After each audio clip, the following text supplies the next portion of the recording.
پرواز AI-171 کا بہترین ٹیک آف، اڑان کے 28 سیکنڈ بعد ہی حادثے کا شکار۔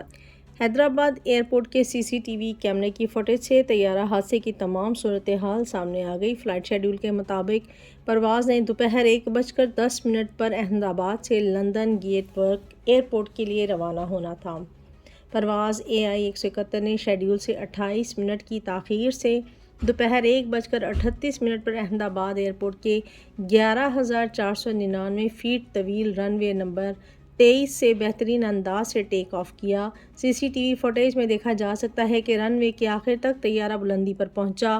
فلائٹ راڈار کے مطابق یہ وہی پوائنٹ ہے جہاں سے 625 فٹ کی بلندی اور 322 کلومیٹر فی گھنٹہ کی رفتار سے طیارے سے ریڈار کو 1:38 پر آخری سگنل موصول ہوئی، مگر پھر رابطہ منقطع ہو گیا۔ طیارہ مزید بلندی برقرار نہ رکھ سکا۔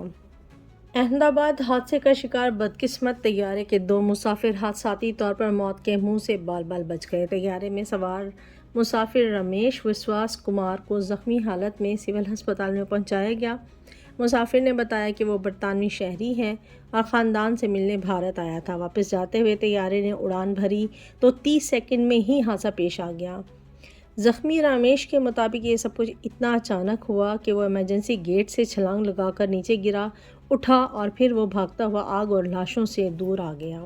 حادثے کا شکار ایئر انڈیا کا بوئنگ 7878 طیارہ 2 گھنٹے قبل ہی پرواز AI-423 کے طور پر دہلی سے احمد آباد پہنچا تھا اور اس دوران مسافر آکاش وٹسا نے طیارے میں بد انتظامی اور معمول سے ہٹ کر چیزیں دیکھیں، جس کی ویڈیو بھی بنائی تاکہ ایئر انڈیا سے شکایت کر سکے۔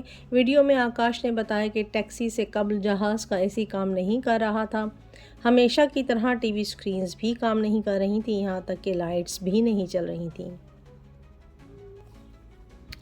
اچھے مستقبل کے لیے ڈاکٹر، بیوی اور 3 بچوں کو لے جانے والا انجینئر لقمہ اجل بن گیا۔ حادثے کا شکار ایئر انڈیا کی پرواز کا مسافر پرتیک جوشی اہلیہ اور 3 بچوں کے ساتھ لقمہ اجل بن گیا۔ پرتیک جوشی گزشتہ 6 سال سے لندن میں سافٹ ویئر انجینئر کی نوکری کر رہا تھا۔ وہ اپنی بیوی اور 3 بچوں کو بھی اپنے ساتھ لندن لے جانے کے لیے احمد آباد آیا۔ ان کی اہلیہ ڈاکٹر قمی ویاس نے اپنی نوکری چھوڑ دی اور مستقبل کے لیے برطانیہ منتقل ہو رہے تھے کہ وہ ایئر انڈیا کی پرواز سے لندن جا رہے تھے کہ حادثے میں پرتیک، ان کی بیوی اور تینوں بچے موت کا شکار ہو گئے۔